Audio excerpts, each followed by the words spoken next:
नमस्कार आपण समस्त को रश्मिस किचन में बहुत बहुत स्वागत। आज आम बेसर देकी ओ खटा तैयारी करबा। एक खटा तैयारी करबा बहुत सहज और खाइबा खूब टेस्टी। यह आम बिना पियाज रसुण तैयारी करबा। तबे चलंतु स्टार्ट करबा ओ खटा।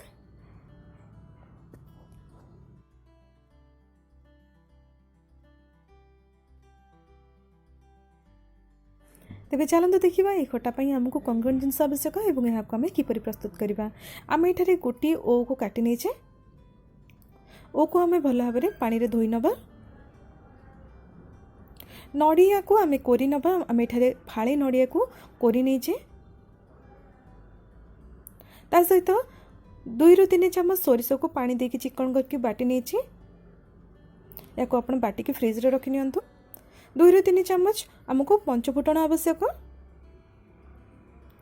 आम ये खटा को गुड़ रे तैयारी करबा। जदि आपण चाहिए चीनी रे मध्य करि परिबे। मो एठारे गुड़ को मु कोरिकी किंबा काटिकी एथिरे व्यवहार करिबी। जतिकी दरकार आम सेतिकी पकेइबा।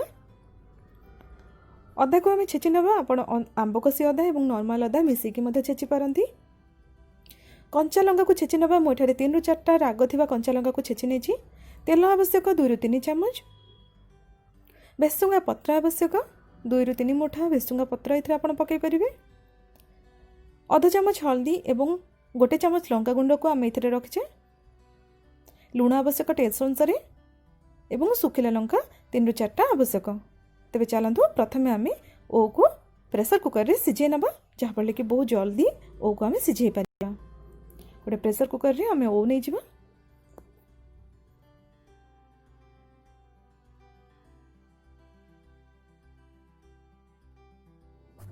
ओ को आम प्रेशर कुकर रे नहीं गलेनी। एबे आम सेथिरे भलो पानी दबा। आधा ग्लास रु अधिका बा पाखापाखि 1 ग्लास पर्यंत पानी आपण एथिरे दे परिबे। मते आधा ग्लास रु टिके अधिका पानी देछि। एबे आम एथिरे 1 चामच लूण दबा।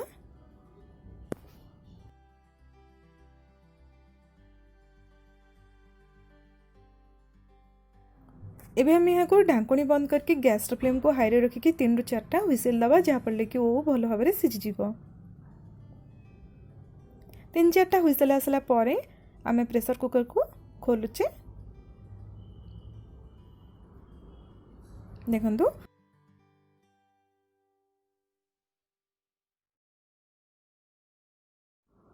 एबे आम ओ को एमती चेक करि परिबा सिझिलानी कि नहीं। ए ओ बहुत भल भाव में सिझे जाइछि। एहा को आम गोटे जगह को काढ़ी नबा।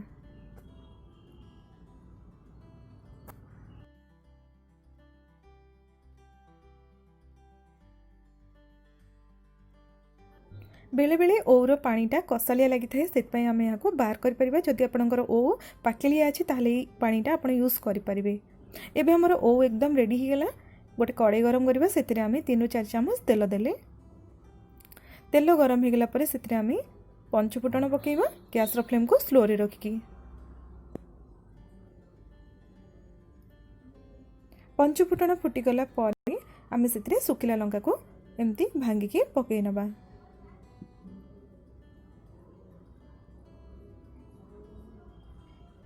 एबे आम से भेसुंगा पत्र पकेइबा। अदा छेचा पकई नबा। जो थी कि आंब कसी अदा। देखंतु आंब कसी अदा पकेइले। नॉर्मल अदार छेचा पकई नबा। उभय आपण एथिरे मिसेकी छेची परिबे। नचेत अलगा अलगा मते छेची परिबे। कंचा लंका पकई नबा। भल भाव में गोले दबा। गैस फ्लेम हमर स्लो रे अछि। एबे आम से आमर गुड़ को पकई नबा। गुड़ को प्रथम एमती छोट छोट आकार काटि नहीं। आपन चाहिए कोरी परिबे। नचेत आपन चाहिए चीनी मध्य व्यवहार करि परिबे। गैस फ्लेम को स्लो रे रखिकी आपन एथिरे गुड़ को पकांदो।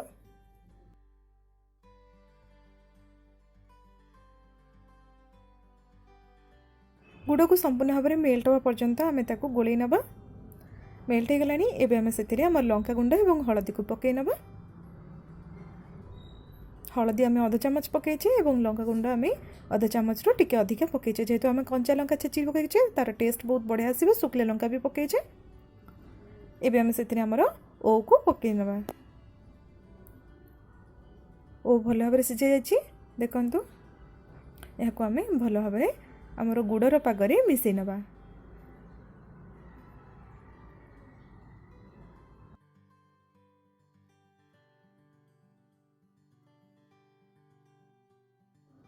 ओ को आम एमती टिके दबे दबा। आपण चाहिए ताकू गोटे मैसर साइज दबे पारती नचेत पकेवा आगुरी मध्य ओ को टिके दबे पारती। मु एमती ही दबे देवी ये जगार जहाँफल कि ओ टिके फाटी फाटी जीव और जो रसटा गुड़र रसटा ता भितर पशिज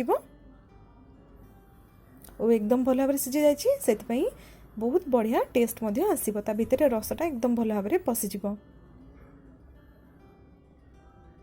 आम यहाँ गोटे मिनिट पर्यंत एपट सेपट कले एबे आम ये नड़िया कोरा पकेबा।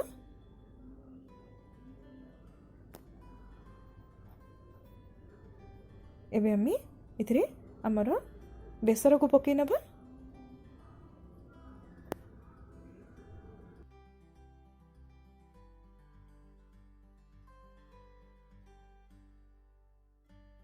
एबे आम ये आवश्यक मुताबिक पानी देदबा आमर बेसरर झोल पाई। ओ खटाटा टिके पानिया होता है से आम ये आवश्यक मुताबिक पानी दबा।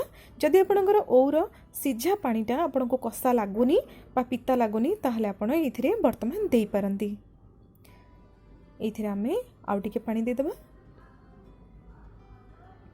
भल भाव गोलई दबा। बर्तमान आम आवश्यक मुताबिक लुण पकेबा। गोटे चामच लुण आम ये पकेबा।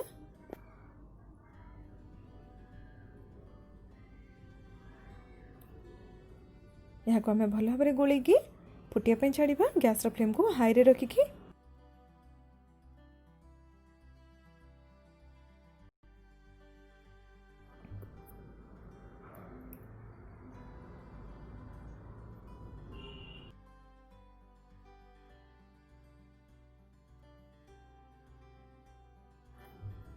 गोटे 2 मिनिट रे आपण देखिए आपणकर ओ खटा केते बढ़िया बास्ना आसलानी। ओ आगुरी आमर सीझी जाइए से आम यहाँ बेसी समय फुटेबा आवश्यक नहीं। गोटे 2 मिनिट रे आपणकर ओ खटा एकदम भल भाव रेडी हो। ओ को आउ टिके एमती मैश करने जिते भी आपण ताकू चकड़ी ने झोलटा सेतिकी बहला हो। देखते एमती आम टिके दबे दबा। ओटा जिते भल भाव सीझीज आपणकर खटाटा सेते टेस्ट लगे। और बेसर खटा बर्तमान आमर ऑलमोस्ट रेडी हो गलानी।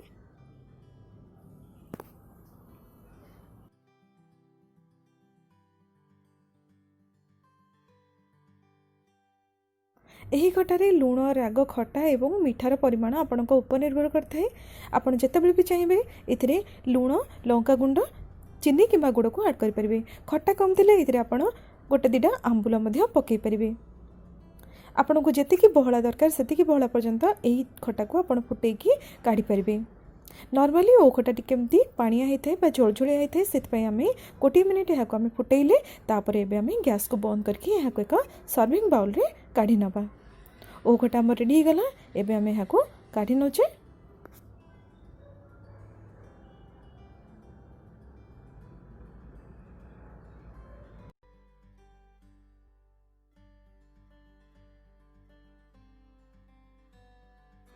देखिले ना केते सुंदर देखा आमर ओ खटा एकदम रेडी हो गला। यहाँ आम गरमा गरम अरुआ उषुना जेकोसी भात सांगे परसिबा।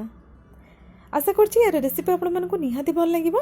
घरे तयारी करंतु केमिति लागला मते कमेंट बॉक्स रे निश्चय जणांतु। भल लागिले वीडियो तळे लाइक बटन क्लिक करंतु। समस्तक सहित वीडियो को शेयर करी अन्य मानकु सिखांतु। एवं जदि पर्यंत आपण माने मो चैनल को सब्सक्राइब करि नाहंती एपरि नुआ नुआ बढ़िया बढ़िया एवं इंटरेस्टिंग वीडियो देखिया पई मो चैनल को सब्सक्राइब करनी एवं पाखे थिबा बेल आइकन को मध्य प्रेस करंतु जहाँद्वारा कि मु अपलोड करथिबा प्रत्येकटी नुआ वीडियो आपण पाखे सर्वप्रथमे पहुँची जिवो। तबे मु नै कि आसीबी आपण मानक पई एपरि बढ़िया बढ़िया नुआ नुआ रेसिपी। रहिली नमस्कार।